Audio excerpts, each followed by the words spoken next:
My grandfather had one axe. Just one. It wasn't a collection hanging on a wall, curated for different tasks, or a set of expensive restorations with leather masks. It was a single, utilitarian tool with a hand-carved birch handle that he bought in 1963 at a rural village store for exactly 1 ruble and 20 kopecks. With that one axe, he notched the logs for a sauna, set every post for our fence, split enough firewood to warm 40 winters, hewed the rafters for 2 roofs, and once, when I was 5, he sat on the porch and carved me a tiny wooden horse that I still keep on my workbench today. That axe outlived 3 handles, and, for as long as I can remember, it never once touched a sharpening stone. Not a coarse bench stone, not a fine slipstone, not even a piece of sandpaper. Not once. I only learned this truth when I was 14. We were working at our summer place, and I was struggling to split a particularly knotty birch log. The tool was behaving like a blunt hammer. It just bounced off the wood, leaving nothing but shallow, bruised dents in the bark. I was frustrated, sweating, and convinced the tool was junk. My grandfather watched me in silence for a few minutes, then walked over and took the axe from my hands. He held it up to his eyes, squinting at the glint of the edge, and muttered just a few words. "You've rolled the edge. Let's set it right." I was certain he was heading for the tool shed to find a heavy grinding wheel or a coarse silicon carbide brick. Instead, he walked over to the fresh woodpile, selected a straight, clear birch log, and with one precise strike of the dull axe, he split it clean down the middle. He sat down on an old chopping block, wedged the fresh split between his knees, and began to move the axe blade across the flat, damp face of the birch. He moved it rhythmically, methodically, with a pressure so subtle I could barely see his muscles move. A strange, heavy silence settled over the yard, broken only by that soft, sliding sound, the friction of high-carbon steel against living wood fiber. After maybe 3 minutes, he lifted the tool, ran his thumb across the edge, not along it but across, the way a man who knows the value of metal checks for a bite, and handed it back to me without a word. I took a swing at that same knotty log. The axe didn't just cut.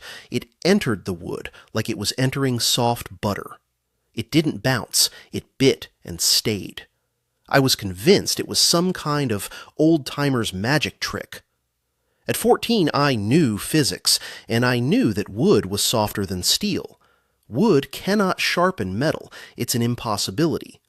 I told myself he had just wiped away some sap and the axe was sharp all along. But that moment stayed with me, buried under 25 years of professional shop work.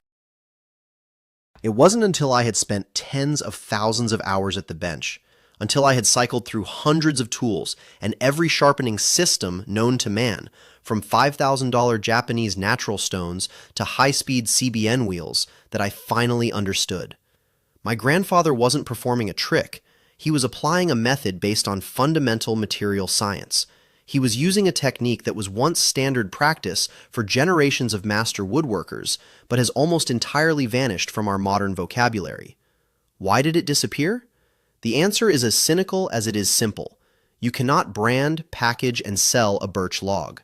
There is no profit margin in a fresh split of wood you find on the ground. But there is a massive industry built on selling you a $500 water stone or a $1,500 electric sharpening station. Today, I'm not just going to tell you a story about my grandfather. I've spent the last 18 months reconstructing his methods step by step. I've tested it on everything from 1950s Soviet carbon steel to the hardest modern powder metallurgy alloys like CPM-V3 and M4. I've put it under the microscope and compared the results to professional abrasives. I'm going to explain why, in very specific situations, wood handles steel better than any stone can. I'll show you which wood species can actually realign a cutting edge and which ones are a total waste of your time. I'll share the critical mistakes I made when I first tried to replicate this, mistakes that nearly ruined my best carving hatchet. And at the very end, I'm going to reveal the finish that my grandfather did last. It's a trick so simple it seems ridiculous, but it gives the edge a structural stability that I cannot achieve on any stone in my collection, no matter the price. If you want to understand the secret of the one-axe life, we have to strip away the marketing fluff and look at sharpening through the eyes of men whose survival depended on the steel in their hands. We have to look at the physics of the edge before we look at the price tag of the stone. To understand why my grandfather's method was a calculated engineering choice and not just some makeshift survival tactic, we have to look at the world that forged his hands. This wasn't a world of Amazon Prime and overnight shipping. We're talking about the deep forests of the Russian north, Vologda and Arkhangelsk, roughly 70 or 80 years ago. In those regions, the carpenter's shop wasn't filled with racks of consumables. It was filled with what the forest provided and tools that were expected to last a lifetime. My grandfather and the men he worked with lived in a state of extreme scarcity regarding high-quality abrasives. A good, flat, natural sharpening stone was a luxury. It was heavy, expensive, and if you were out on a timber frame site miles from the nearest village, it was a liability if it cracked. But the work didn't care about your lack of stones. A carpentry artel, a traveling guild of master builders, operated on a rhythm where the fastest man set the pace for everyone. If your axe went dull an hour into hewing frozen larch, you didn't have 30 minutes to sit down and work a bevel on a stone. That would be an unforgivable waste of the group's time and the tool's life. This is where the tradition was born. It wasn't about nostalgia, it was about the economy of steel. Modern grinders and coarse stones are aggressive. They solve the problem of dullness by removing millimeters of metal every time you use them. Do that for 5 years of heavy work, and your axe is a nub, a piece of scrap. My grandfather's method kept the geometry of his axe almost identical for over 30 years. That's the first pillar of this philosophy: preservation over abrasion. I found the technical validation for this years later in a battered 1926 manual titled Carpentry Craft that I picked up in a used bookstore in Vologda. The author describes how experienced masters dressed the sting of their blades on the end grain or the fresh split of a birch log. They didn't even call it sharpening. They called it pravka, an adjustment or a rectification. In ethnographic records from the Kargopol region, I've read about carpenters who carried specific hand-planed birch honing plates passed down from father to son. Losing your plazhka in the woods was considered a genuine disaster, not because of superstition, but because your production speed would drop by half. The central physics here is simple but overlooked. Metal is not a static solid. It's a plastic material. If you look at a cutting edge under high magnification after 50 strikes against a log, you won't see that the metal has been rubbed away like a pencil eraser. Instead, you'll see that the microscopic fin at the very tip has folded over. It has formed a burr, or a wire edge. The modern response is to take a stone and grind that folded metal off, along with a layer of healthy parent metal underneath it. The old masters did the opposite. They used the density of the wood to push that folded metal back into alignment. Think of it like a professional butcher using a honing steel. He isn't sharpening the knife in the sense of removing material, he's realigning the edge. But instead of a steel rod, my grandfather used the cellular structure of birch. Birch is a unique natural polymer. On the Janka hardness scale, it sits around 1,260 pounds force. That is the Goldilocks zone for tool steel. Oak, at 1,360 pounds force, is too porous. Its large vessels create potholes that catch the edge unevenly. Pine is far too soft. The blade just sinks in without resistance. But birch has a uniform, tight grain that provides just enough resistance to make the steel flow back into a perfect wedge without snapping the microscopic teeth of the edge. Today, we've lost this tactile understanding. We've become slaves to the mirror finish. We spend hours chasing a reflective bevel that looks great in a photo, but collapses the moment it hits a dirty knot in a piece of spruce.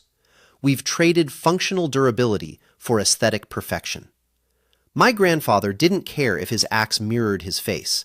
He cared that when the blade struck, it sang with a specific high-pitched clink that told him the steel was biting, not sliding. He knew that if the tool started mushing the wood, it was time for the birch split. 3 minutes of work, 0 grams of steel lost, and the tool was back in the fight. We need to stop thinking about how much metal we can remove and start thinking about how we can make the metal we already have work harder for us. To bring my grandfather's method into your own workshop, we have to look past the simplicity and see the specific sequence of physical events. I spent 18 months translating his intuitive movements into a repeatable system. It isn't just about rubbing metal on wood, it's about a specific interaction between moisture, fiber orientation, and steel plasticity. Here is how you do it, broken down into the 4 core techniques that make the one-axe method work. Technique 1. Preparing the honing face, the fresh split principle. The first and most critical step is selecting your material. My grandfather always said, not every tree favors the steel. He was right. For this to work, you need fresh-cut birch with a moisture content between 30% and 40%. If you take a piece of kiln-dried birch from a flooring scrap, you will fail. Dry birch is essentially a biopolymer bone. It's too hard, the fibers are brittle, and the edge will just skid across the surface like it's sliding on glass. You need the internal sap and the elasticity of living cells to grab the microscopic burr of the axe. The execution. Do not reach for a handsaw or a planer. A saw blade tears through the wood cells, leaving a surface covered in fuzz and sawdust that clogs the pores. A planer blade seals the surface. My grandfather would take the axe itself and with one short, heavy strike, split a log about 14 inches long and 6 inches thick right down the center. This radial split is the holy grail. It exposes the internal fibers in their natural vertical orientation. If you look at a fresh split under a magnifying glass, it isn't smooth. It's a forest of microscopic upright fibers, a natural velvet. This velvet acts as a thousands-point support system for the steel. When you touch it, it should feel slightly tacky or grabby to your skin. If it feels slick, take your axe and shave off a 1/16 inch layer to expose the wet wood underneath. Technique 2. Finding the bite angle, tactile feedback. In modern sharpening, we are obsessed with jigs, guides, and digital angle finders. My grandfather had something better, vibrational feedback. He would sit on a low stool, wedge the birch log between his knees at a 30-degree angle away from his body, and grip the axe by the middle of the handle, never at the end. This shortened grip allows you to feel the weight of the head through your wrist. The execution.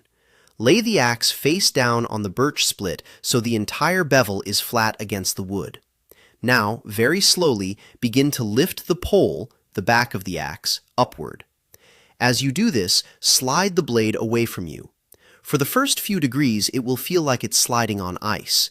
But at a very specific point, usually 1 to 2 degrees higher than the primary grind angle, the sliding sensation stops and turns into a biting sensation. The wood fibers start to resist the edge. This is the working angle. It's the point where you aren't just polishing the side of the axe, but you are actually engaging the very tip of the cutting sting. If you lift any higher, you'll start carving a shaving off the log, which is a mistake. You want to stay right on that edge of resistance.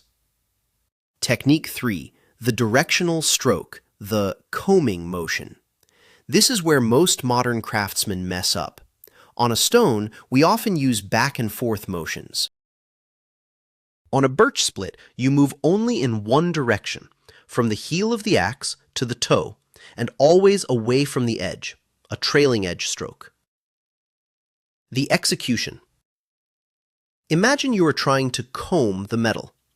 When you rub an axe against a log during work, the extreme pressure causes the steel to fold over into a wire edge. If you push that wire edge into the wood fibers, the fibers will catch it and rip it off, leaving a jagged, microscopic saw that will dull in 5 minutes. By pulling or pushing the metal away from the edge, you are using the density of the birch to massage that folded metal back into the main body of the blade.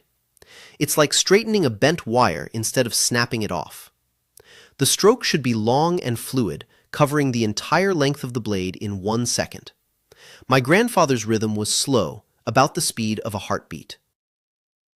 Technique 4. The 15-10-5 pressure cycle. The most common error I made in my first year was using too much force. I thought if wood was softer than steel, I needed to press harder to make an impact. I was wrong. Excess pressure just crushes the birch fibers and turns your velvet into a flat, useless board.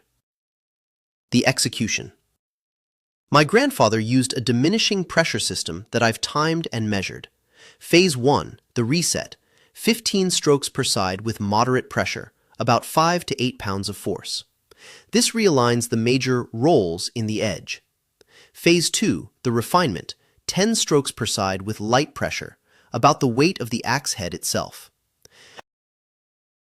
This starts to smooth the transition between the bevel and the tip.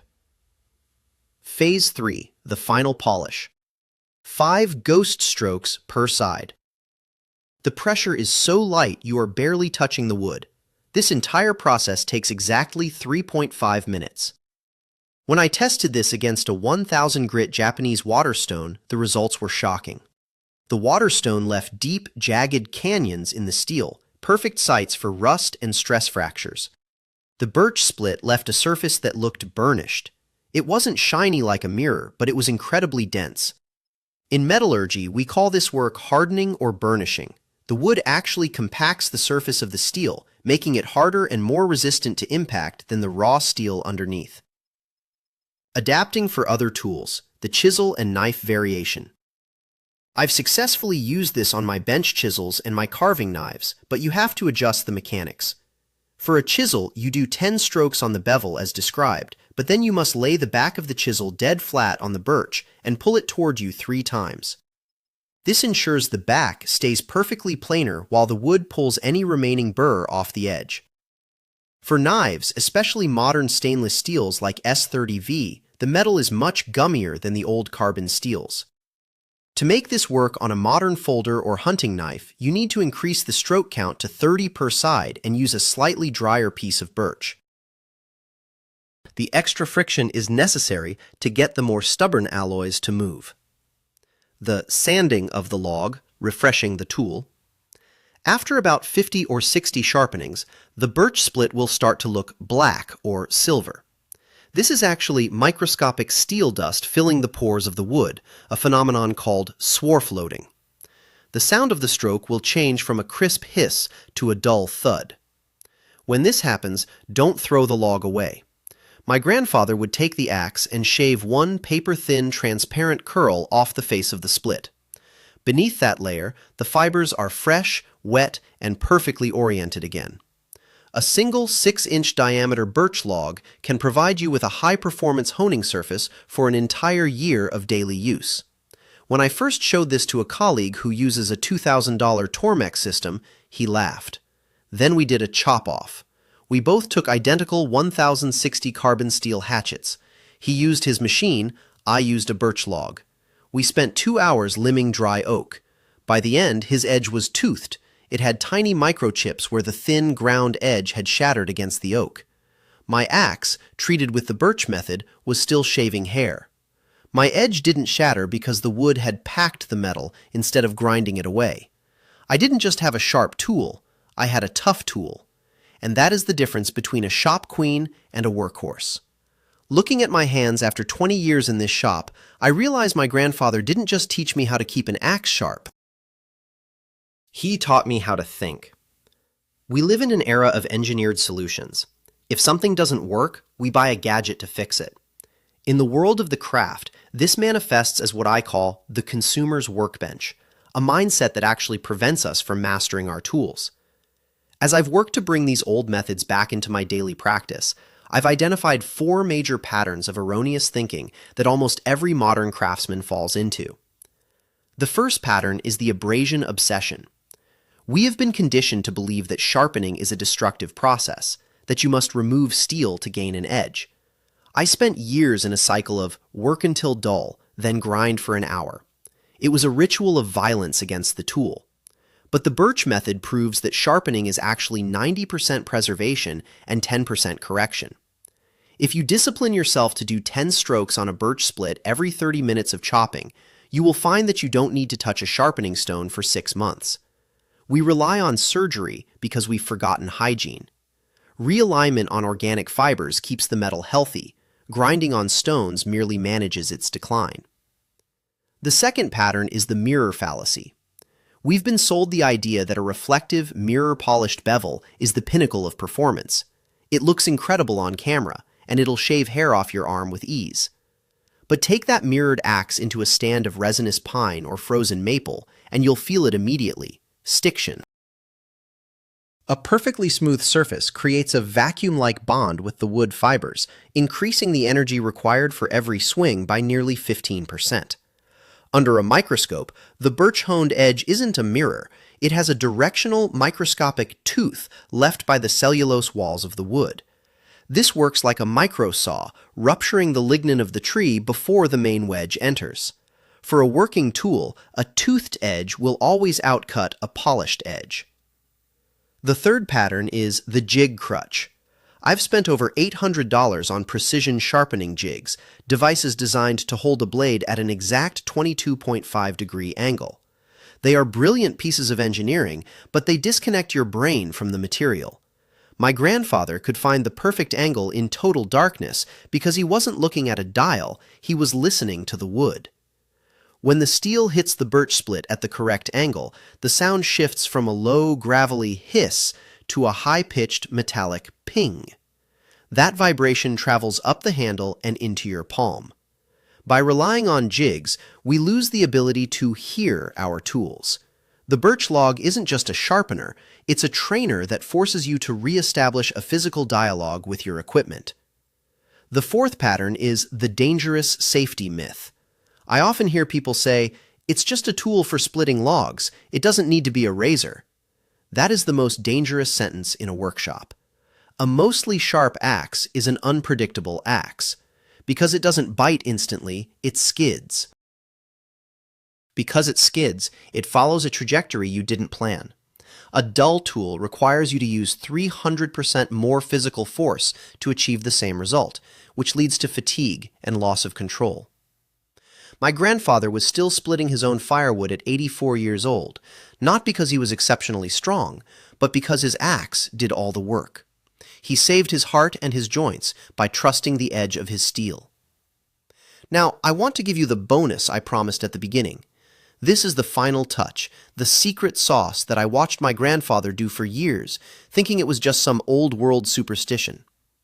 After he finished the 30 or 40 strokes on the birch log, he would lean over, scoop up a handful of dry, fine earth from the path, ordinary garden dirt, and rub it firmly along the edge 3 times on each side.